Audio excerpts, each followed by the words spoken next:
ನಾಳೆ ಎಂಬುವ ಚಿಂತೆ ಮನದಲ್ಲಿ ನಮಗಿಲ್ಲ.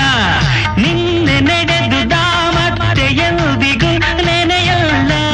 ಇದು ಏನು ಬೇಕು ಅದರ ಚಿಂತೆ ಸಾಕು ಅಷ್ಟೇ.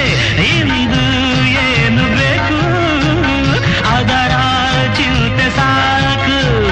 ಈ ಬದುಕು ಸಾಗೋ ರೀತಿ ಹೀಗೆ.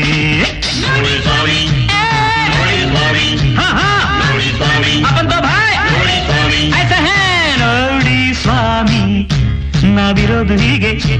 ಅರೆ ನೋಡಿ ಸ್ವಾಮಿ ನಾವಿರೋದು ಹೀಗೆ.